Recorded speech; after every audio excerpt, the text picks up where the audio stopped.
अस्सलाम वालेकुम रहमतुल्लाहि व बरकातुहू। पिछले क्लास में हमने सम एप्लीकेशंस ऑफ ट्राइगोनोमेट्री शुरू किया था। हमने पहला क्वेश्चन किया था इसमें, और मैंने आपको ये भी बताया था कि आप इसमें मैक्सिमम क्वेश्चंस खुद करोगे। तो उस लिहाज से मैं चंद क्वेश्चंस जो है, जो मुझे लगेगा कि आपके लिए थोड़ा टफ है, वो मैं बताऊंगा। उनमें से एक क्वेश्चन जैसे क्वेश्चन नंबर 3 है, हालांकि ये टफ नहीं है इतना, लेकिन थोड़ा लंबा है क्वेश्चन, तो इसलिए हो सकता है आपको दिक्कत हो। तो क्वेश्चन ये है कि a contractor wants to install 2 slides in a park। एक कॉन्ट्रैक्टर को 2 स्लाइड्स बनानी है। वो स्लाइड्स होती है ना पार्क्स में, जो बच्चों के लिए होती है स्लाइड करने के लिए, तो वो 2 बनानी है। एक है बिलो 5 years ऑफ एज, जो बच्चे 5 साल से कम हैं उनके लिए, और दूसरा 5 साल से ज्यादा बच्चों के लिए। जो छोटी स्लाइड है इसकी हाइट जो है ग्राउंड से 1.5 मीटर रखनी है, और जो स्लाइड है जो जमीन से जब जुड़ेगी तो एंगल बनेगा, जो इंक्लिनेशन, एंगल ऑफ इंक्लिनेशन या एलिवेशन बनेगा, वो बनेगा 30 डिग्री। और दूसरी जो स्लाइड है, बड़ी वाली स्लाइड, इसकी जो हाइट रहेगी वो 3 मीटर रहेगी from the ground, and it will be inclined at an angle of 60 degree from the ground. तो ये है क्वेश्चन, और हमें ये बताना है इसमें what will be the length of the slides in both cases. दोनों केसों में स्लाइड की लेंथ क्या होगी। यानी कि for example, if the small slide is named as AC, जो छोटी वाली स्लाइड है छोटे बच्चों के लिए, अगर वो AC उसका नाम है और AB उसकी हाइट है, और इस तरीके से PR अगर बड़ी वाली स्लाइड है और PQ उसकी हाइट है, तो हमें AC और PR निकालना है। We have to find out AC and PR। So let's start. पहले हम लिखेंगे कि हमने जो नाम दिए हैं वो क्या है। Let AB be the length of the slide for children। कौन से चिल्ड्रन के लिए? Below 5 years। बिलो 5 years के लिए जो AC है, सॉरी AB नहीं है, ये AC है। AC is the length of the slide for children below 5 years, and AB is its height from the ground। AB be its height, okay, from the ground। और दूसरी जो slide है, and उसका नाम क्या है? PR। PR be the slide for elder children।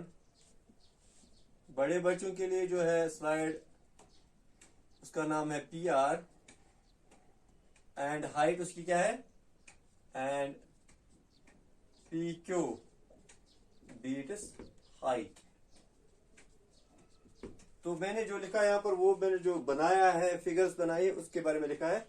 AC is the length of the slide for small children that is below 5 years, and PR is the slide that is made for elder children।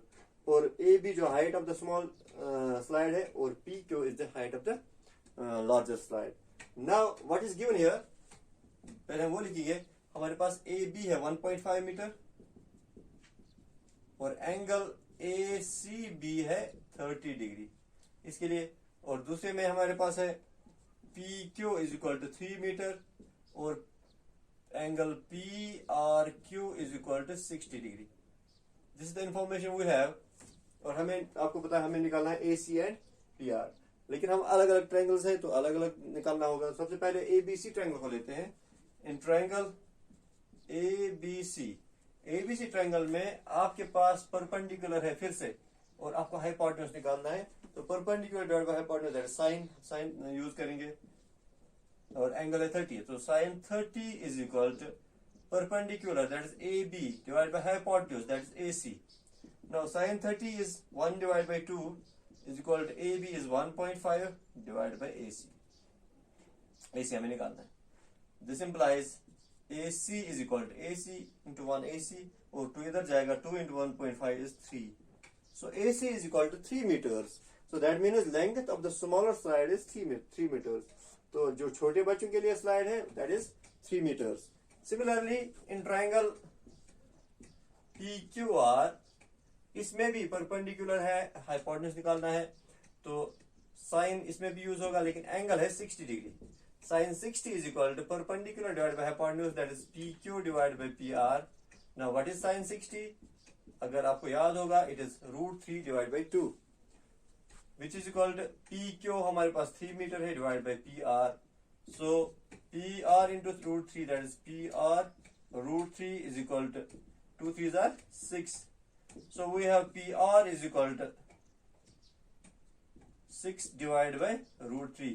तो PR का value जो है 6 divided by √3 है. That means length of the slide for elder children is 6 divided by √3. लेकिन यहाँ पर एक दिक्कत है, वो मैंने आपको बताई है पहले भी, कि डिनोमिनेटर में इरेशनल नहीं होना चाहिए. तो आप इसको रैशनलाइज करोगे एक बार, तो इतना तो आपको आता है. How to rationalise this? We will multiply √3 divided by √3. So it will become 6 √3 divided by √3 square. Square and root will cancel out. 3 1s, 3 2s. So you will get 2 under √3 meters. So the height of the second, that is the larger slide, is 2 under √3 meters. ये आपका question है, question number 3. और आप last में लिखोगे, इसमें खुद लिख सकते हो. Therefore, the length of the smaller slide is 3 meters and the length of the larger slide is 2 under √3 meters. तो ये तो हो गया आपका question number 3.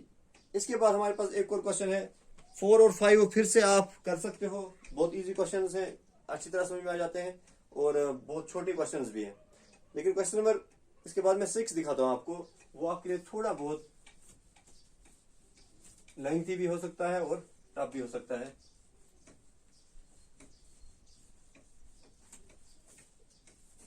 Question number 6.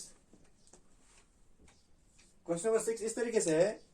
There is a boy who is with height 1.5 meters. There is a boy with height 1.5 meters. He is standing in front of a building that is 30 meter high. मान लो ये वो building है जिसकी height 30 meters है. It's a 30 meter high building. And हमें ये बताया जा रहा है कि जहां पर ये खड़ा है, वहां से जब ये इस टॉप की तरफ दिख रहा है, बिल्डिंग के टॉप की तरफ, तो जो एंगल ऑफ एलिवेशन बन रहा है विद आईज, जो इसकी आंखों के साथ जो एंगल ऑफ एलिवेशन बन रहा है, और मैंने आपको बताया it is with respect to this horizontal line, तो वो बन रहा है 30 डिग्री. पहले इंस्टेंस में वो बन रहा है 30 डिग्री. तो फिर क्या हो रहा है कि जब वो आगे बढ़ रहा है, आगे फॉर एग्जाम्पल वो यहां पहुंचा, तो यहां से जब इसने फिर से देखा ऊपर, जितना वो आगे जाएगा उतना एंगल बढ़ता जाएगा. ये इजी है अंडरस्टैंड करना कि जितना हम आगे बढ़ेंगे तो एंगल ऑफ एलिवेशन बढ़ता जाएगा. And here it is 60 degree. So angle of elevation increase from 30 to 60 degree as he walks towards the building. तो हमें ये बताना है कि how much he walk towards the building, कितना ये चला है बिल्डिंग की तरफ, ताकि 30 से 60 डिग्री एंगल बन जाए. ओके, आपने क्वेश्चन समझ लिया होगा. एक बॉय है 1.5 metre tall, is standing in front of a tall building, that is 30 meter tall building, and the angle of elevation increases from 30 degree to 60 degree when he watches the top of the building. The angle of elevation between his eyes and the top of the building is 30 degree and it becomes 60 degree while he walks towards the building. So हमें ये बताना है कि how many meters, या कितने metres वो चला है बिल्डिंग की तरफ, कितने जो है ना कितनी दूर वो चला है, ताकि 30 से 60 डिग्री एंगल बन जाए. ये हमारा क्वेश्चन है. तो सबसे पहले हम यहां पर भी नाम देंगे. Let AB be the height of the boy and CD be the height of the building. और जहां पर वो चला है, for example he walked AE. से AE be the distance he walked towards the building. AE वो distance है जितना वो चला है बिल्डिंग की तरफ. और इस पॉइंट का नाम F रखेंगे हम. ये वो हॉरिजॉन्टल लाइन है जहां से जिस दिशा में वो चल रहा है, उसकी आंखों के सामने जो हॉरिजॉन्टल लाइन है वो यहाँ पर टच कर रही है F पे. तो हमें ये बताना है ये कितनी होगी. अब यहाँ पर एक चीज आपको याद रखनी है, जब भी आपके पास क्वेश्चन में दो एंगल्स होंगे, तो तो याद रखना आपको दो ट्रायंगल्स यूज करनी होती है, दो एंगल्स दिए हैं, एंगल ऑफ एलिवेशन या कभी एंगल ऑफ डिप्रेशन भी होगा, तो उसमें आपको दो ट्रायंगल्स यूज करनी होती है। तो ऐसा यहाँ पर भी है। तो यहाँ पर कौन सी दो ट्रायंगल, अब पहले हम ये देखेंगे कि ए कैसे निकलेगा। डायरेक्टली तो नहीं निकलेगा ये, क्योंकि ये किसी राइट ट्रायंगल का हिस्सा नहीं है। ये आप देखोगे अगर हम ए डी एफ, एक ट्रायंगल बन रही है ए डी एफ और दूसरी ट्रायंगल बन रही है डी एफ। अगर हम ए डी एफ में ए एफ निकालें और डी एफ में ई एफ निकालें, यानी कि ए एफ और फिर E F, then A F minus E F will be equal to A E, जो हमें निकालना है A F minus E F. तो हमें दो ट्रायंगल यूज करनी है, पहले हमें ए एफ निकालना है, फिर हमें ई एफ निकालना है। लेकिन उसके लिए हमें क्या चाहिए, उसके लिए हमें कम से कम एक साइड तो चाहिए। फॉर एग्जाम्पल अगर डी एफ पता हो, अब डी सी तो हमें पता है 30 मीटर से, लेकिन डी एफ कितना होगा वो आप यहां से अंदाजा लगा सकते हो। 1.5 मीटर तो इसकी हाइट है।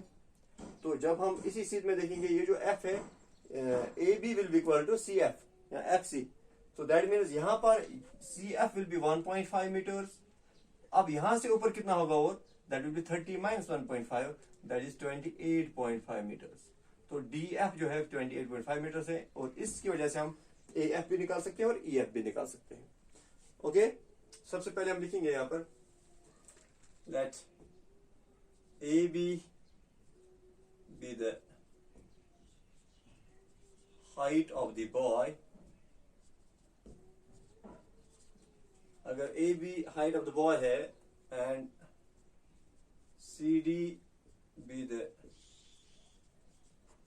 Height of the building, C D क्या है, height of the building, and A E be the distance he walked towards the building। A is the distance he walks towards the building। A वो distance है जो वो building की तरफ चला है। Then what we have, this implies AB is 1.5 meters, CD is 30 meters, angle DAF is equal to 30 degree, angle DEF is equal to 60 degree। ये दिया गया है। Now यहां से हम क्या निकालेंगे, सबसे पहले DF निकालेंगे। What will be first of all CF is equal to AB। सबसे पहले आप क्या लिखोगे, CF is equal to AB, which is equal to 1.5 meters, and this implies DF will be equal to CD minus CF, CD minus CF, that is 30 minus 1.5, that is 28.5 meters। So you have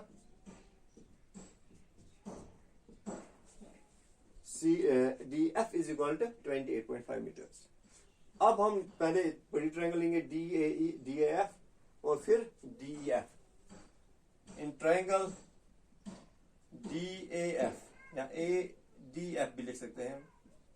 in triangle ADF triangle में perpendicular आपके पास है, आपको base निकालना है, base यानी कि AF निकालना है। तो परपेंडिकुलर और बेस को कौन सा रेशियो कनेक्ट करता है, that is 10।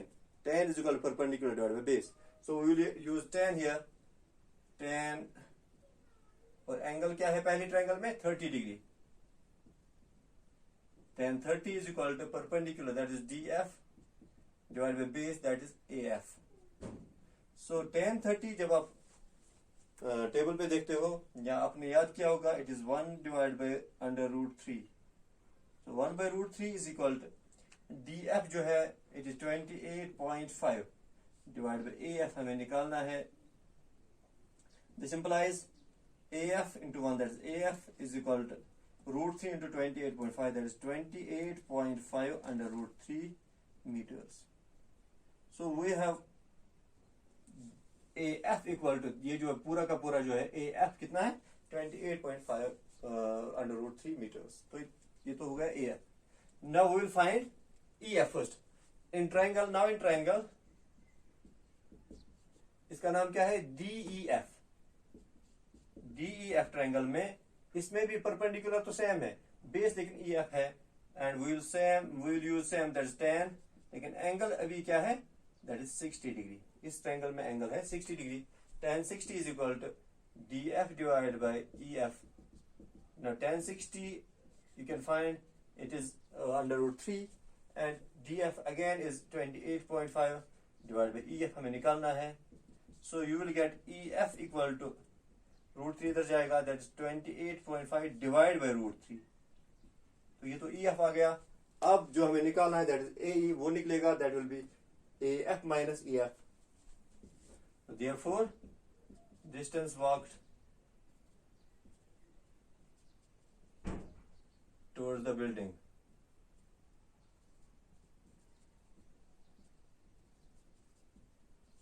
that is AE is equal to AF minus EF। हमें निकालना है ना AE, that is the distance walked, तो वो है AF minus EF, that is AF निकला है अभी 28.5 रूट 3 माइनस EF निकला है 28.5 डिवाइड बाई रूट 3।